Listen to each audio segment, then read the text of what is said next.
Hello, hi. Welcome back to our sixth episode of Forest Talking, where we talk about your career, highlight market trends, and give you industry insights.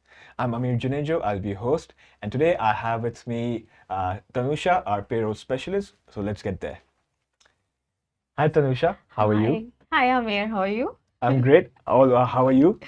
I am good. Good. Doing good so far. I know. It's a bit like, for the podcast, I can understand a bit like, finicky. Yeah, since morning. So Yeah. I'm good. Okay, great. I think it's going to be wonderful having you around. Okay, so before we start, can you give us a small introduction about yourself?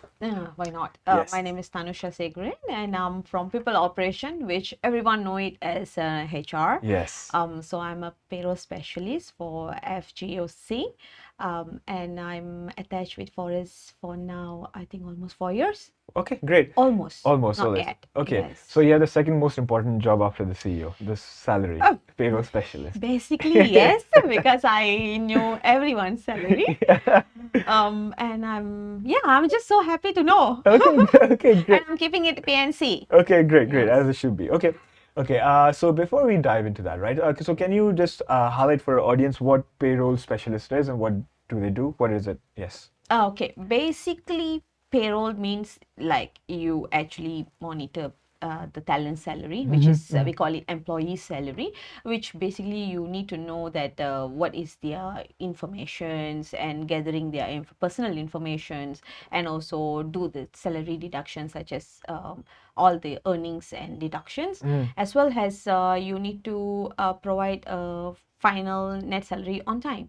Okay. But however, if you wanted to talk about our internal processors, we as a payroll person, we also do this initiating and also calculating performance review, which is will be happening on a monthly basis. Instead, other companies will be having it on a yearly basis. So yes, so that is the basic thing that you should know. Okay, interesting. So what are the challenges when you go through all of these basic principles? Challenges sounds good. Okay, shall we start from Malaysia or regional? Okay, any we can start from Okay, yes. so let's start from Malaysia. So since we are here, so Malaysia payroll, usually the challenges that we have is about explaining the non-resident tax to our newcomers, which is our expatriate talents. Yes.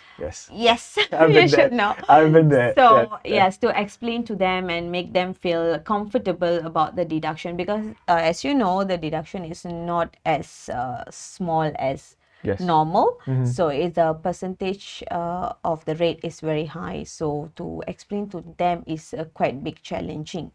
However, if we are looking into the regional, which we have talents from Morocco, we have talents from Pakistan, Thailand, as well as other states like Indonesia as well. So all these challenges is to get the latest update of their rules and regulation changes. Okay. So as a payroll person, I would need to start the payroll right knowing their rules and regulation change. So sometimes it's quite hard for you to find the because sometimes it's quite hard for you to find a legit profile or website, because there's so much information there everywhere. Even you tax and everything, right? Even you click Google right now for Malaysia, there is a lot of websites just throwing you information, but you cannot be taking it as accurate as it is. So that's why we do have a help from our regional country accountants. Okay. So that is the challenges I need to get updated from them even before starting the payroll. Okay, interesting. It's because you once if you are not updated as such, then it could cause some trouble. Because end of the day, it's a government compliance. It's not that our personal internal deduction, so that you can do it adjustment in following months. Yeah. So you need to really deduct it and pay it on time. And inform your talents as well, right? Correct. Interesting. Yes. Okay. So that's you told. Thank you for highlighting Malaysia and regional talents as well. So now with, because we are also a hybrid company, right? And then, so we also have from, work from home. We also do work from home as well. And then we come to office as well. It's a mandate, depends on the department, obviously. Yes, that's right. Yeah. So are there any challenges when it comes to, the new hybrid system, like, working from home? So how do you calculate, payroll, or are there any challenges when it comes to that? Actually, we already quite well take off this already, because after COVID, we get used to working from home more. Now coming to the office feels weird, comparing to working from home. Yeah. So in this part, I think my team is playing a big major role in checking on their times, their accuracy on their work management, and all the other departments as well, supporting us to give us the talents update, whether they have completed the project and stuff like that, how many percentage workload that they are doing. So this helps us into payroll to actually manage their salary quite easily, because all we need is to prepare a cost allocation report for per talent. We are getting information for their respective HODs. So this helps us to actually process it quite accurately and efficiently. Interesting. Okay. So apart from working, obviously, like, you have different people within your department as well, like, you're a payroll specialist, and I'm like, you're mentioning the different people as well, right? So apart from that, which other departments do you usually work with when it comes to... Are you asking your nature? All the departments. Yes. Basically, all the departments we keep in touch. Okay. But the mostly that we will be liaising a lot will be the finance, because we always need to know how the finance flow is going on, to make sure the increments are giving in the right way. If there is any scheme, or should we do it this month, can we process further? So all this. So basically, with everybody, we are friends to everyone, but finance is more best friends. Okay. Interesting. Okay, good to know. Okay. Are there any key compliances that you have to keep in mind when it comes to these payrolls, especially with government and stuff like that, or any if you have to highlight it? Basically, the key compliance for any of the payroll, I can be saying it's regional or Malaysia, but I'm based in Malaysia, so I can talk more on Malaysia. The key compliance that we should always taking into the account is about the tax, because I don't think so anyone like to be deducted more tax. Yeah. I mean, basically, Yes. who like to get lesser net salary, right? So we should be keep updating the talent, saying that please let us know if your marital status has been changed, you have a child, because all this where we can give them the relief for the calculation, so that they don't pay overtax. Oh, it matters if you're married, if you have kids. Ameer, if you get married, please let me know. Okay, sure. And if, let's say, your spouse is not working, yeah, you get a better relief. Oh, wow. If okay. your spouse That's really is supportive of Malaysian government then. Yes, Okay. for all of us, including expatriate, once they completed the 182 days of stay in Malaysia, they will be coming under resident tax, which they can also take up all these reliefs. Okay. So we will always keep asking the talent to let us know.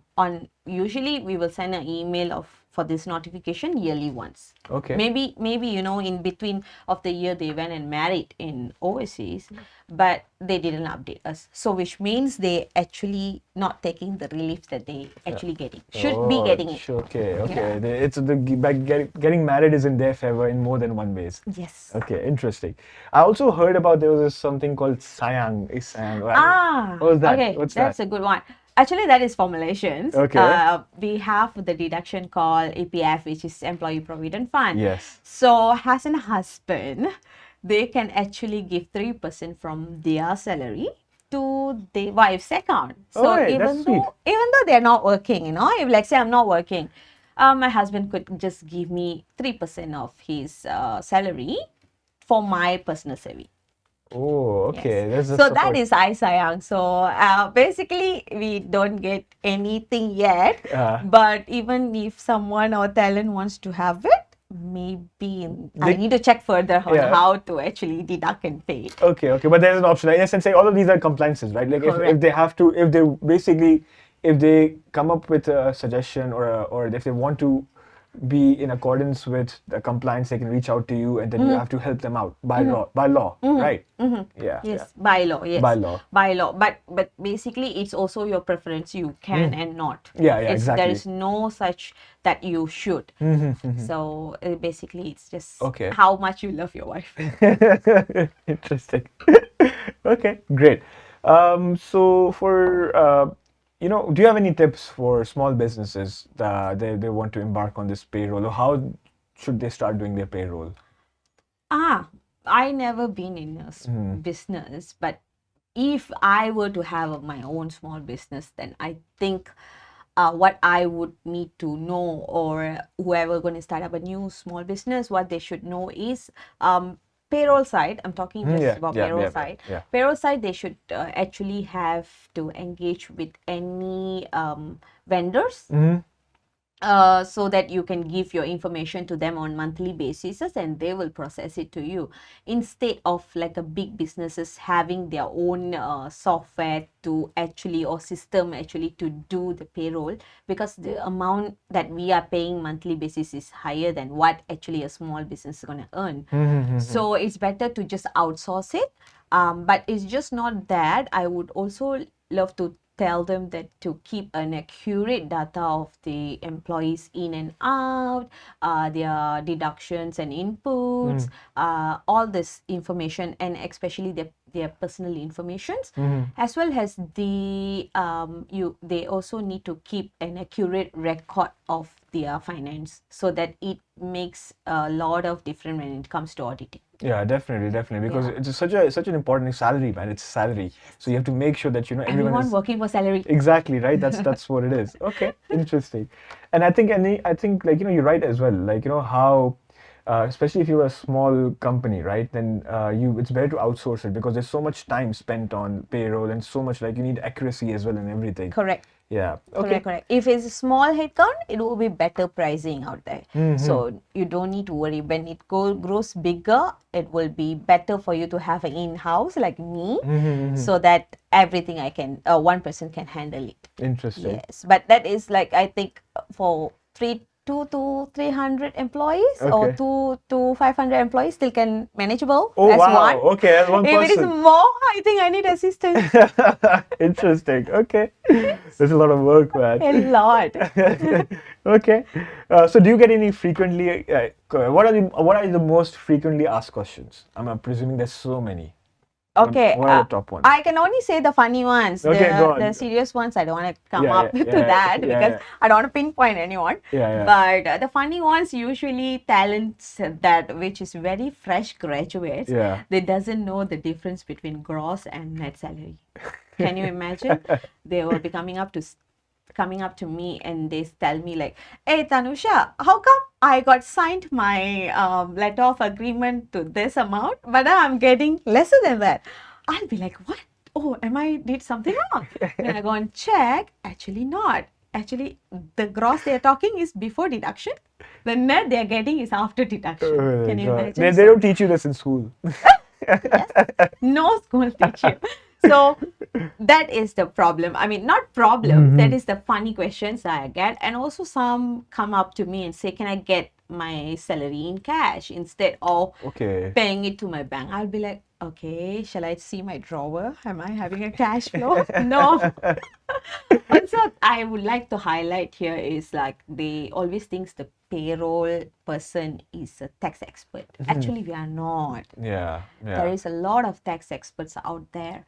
So we knew tax just to do the payroll. Okay. So what is need, what is no need for the payroll. Yeah. Nothing outside about the individual tax. How to reduce tax, how to manage your tax, how to make it look, how to avoid from paying more and stuff like that. So they always misinterpret that I am a tax agent. Yeah, because they think you have all the information regardless. Correct. Right? They think I should know, but actually no. Even for my personal tax, I know limited about it because I'm just going to declare for myself, right? Yeah. So when it comes to the company organization payroll, we know certain level to make sure to deduct the accurate tax for the talent instead of deducting it higher or lower, because both have consequences later. Okay, okay. Fair enough. That does make sense. Okay. So moving on, because with the whole, the world is changing, digital, it's getting more digital and stuff like that.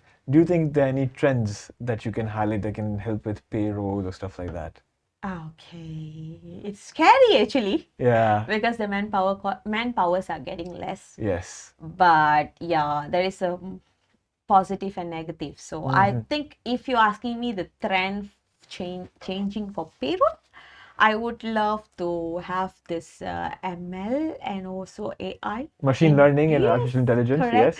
To get involved in this so that we can produce more accuracy in payroll and also efficiency in payroll. So put in all the data and a click of button, there is a payroll report for you, and it will be 100% satisfying the employee as well. True. As well as you can minimize your mistakes, which we are doing it. Of course. Sometimes. And of course, we are human. Human error is there, right? Especially if you're looking at so many numbers and stuff like that as well. Sometimes 3 looks like 8 because you keep looking at the number.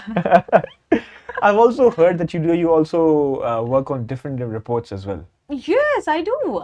We have for our entities, our organization, we do have special reports called by projects, and we have manpower cost for individual talents, as well as cost allocation. So this will be going on a monthly basis. Like I do have change every month.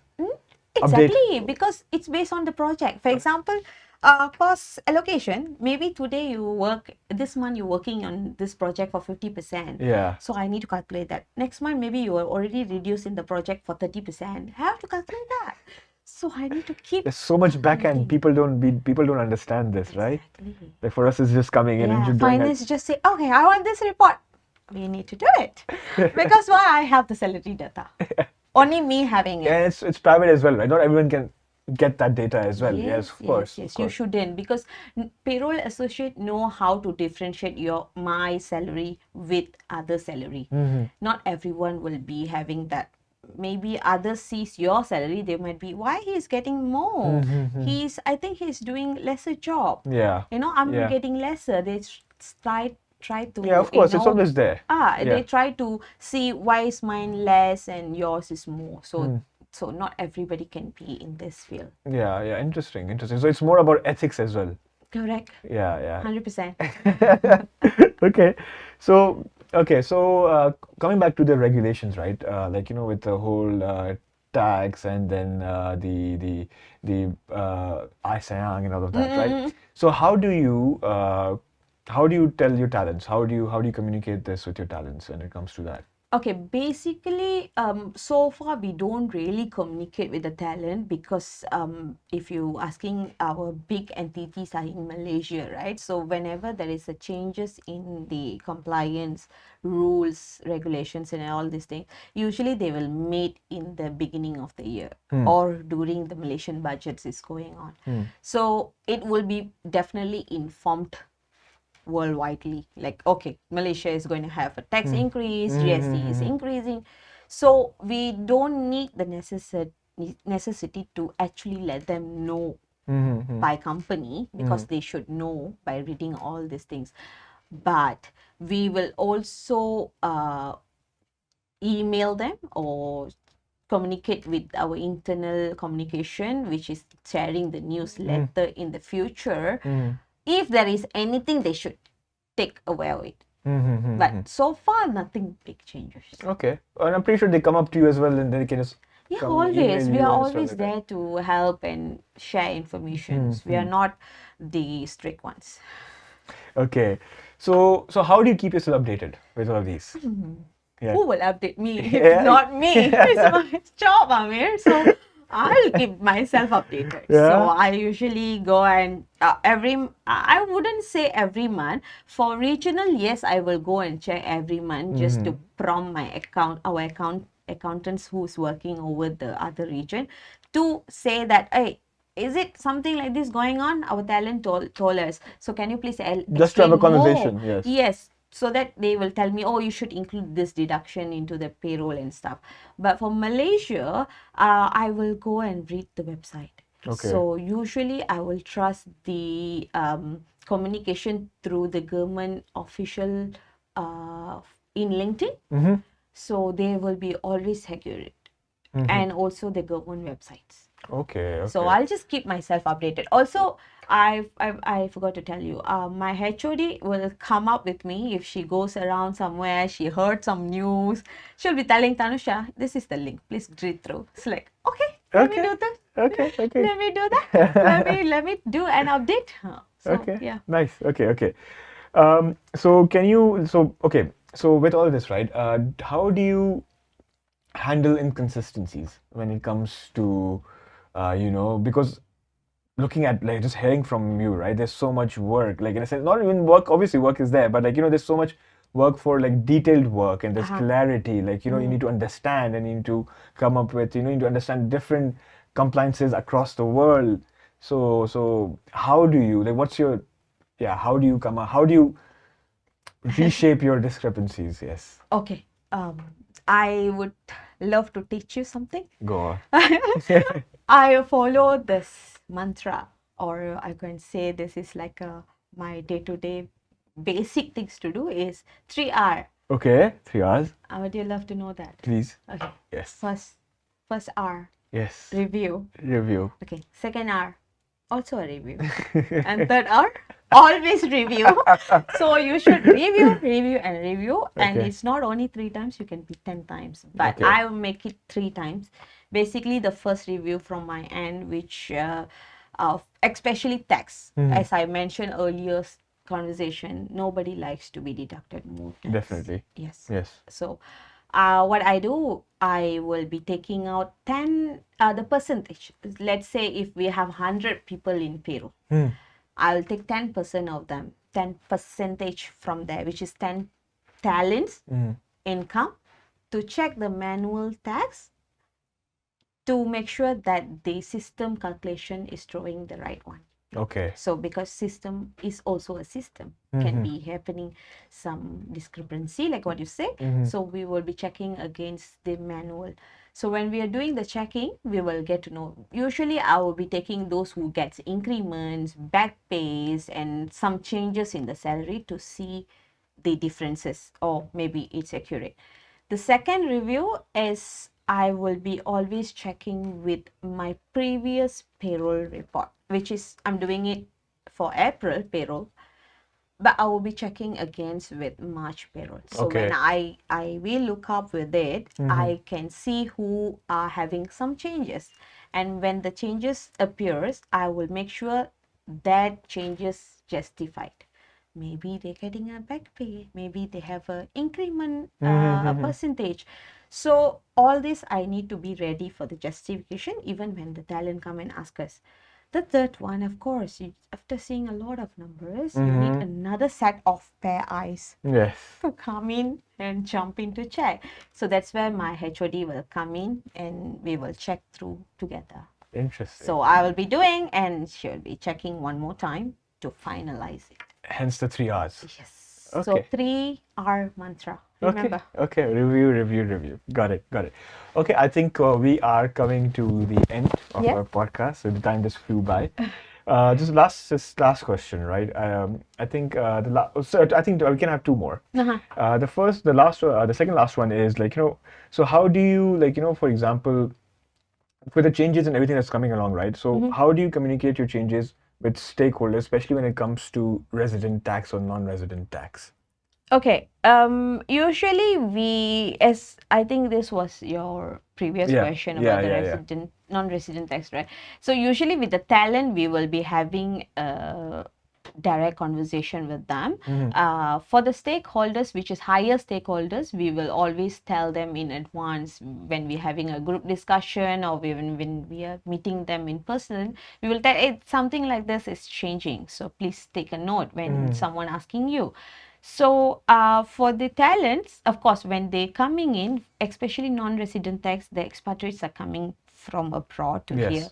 They will be informed before even they are signing the contract.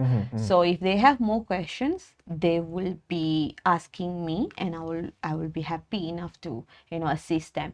So example, I have seen myself that the non-resident tax from 23% gradually now increased to 30%. Yeah. So it's a very big difference. So what we do is we will communicate when they on board. Okay. Yes. Great. Okay. So you talk to the HODs, you hire management and the individuals as well. Correct. Especially like to the talent acquisition. They should do it even before they sign the contract. Definitely. Yes. I agree with that. Yes. Experience. Yes. Okay. Okay. Thank you. Okay. Just your parting words. What advice would you give to people who are who want to get into payrolls or who want to join or be like, okay, they wake up one day like, okay, I want to be payroll specialist. Really? Yes. Really? Okay, that means they like maths more. So even though it's not like kind of very tedious maths, it's plus minus, divide and times, but still you need to see numbers every day in your life. Yes. So basically what I wanted to say is, well, you no need to study for payroll. There is no such course called that you want to study for payroll. So I did my business admin, but I do have a HR course like in a subject, but when my interest divert into HR, that's where I go into payroll. So all you need to do is you need to have interest in doing payroll. You can't like force to do it because it's money matters. Yes. Every single cent matters for someone. Yeah, I agree. Yes. It might be just 1 cent for me, but it's your salary. You should have a great interest in doing payroll. And as I said, you need to love mathematics. Yes. You should love numbers. Yes, and have great ethics as well. And to keep all the secrets. Yes, follow that. Being HR, ethics matter. We will teach ethics as well. Yes. Okay, great. Great. I think thank you for this. Thank you for coming here as well. I think we are about to end. We have ended now. Yes. So thank you, folks, for joining us today as well. I hope you got all the information that you want. If you have any more questions or if you want to come up with, if you want to discuss more, feel free to reach out to Tanusha on LinkedIn. Yes, that's fine. Yes. Okay, brilliant. And then we can take it from there. All right. Thank you. Have a great day. And I will see you soon with another guest. Take care. Bye. Bye.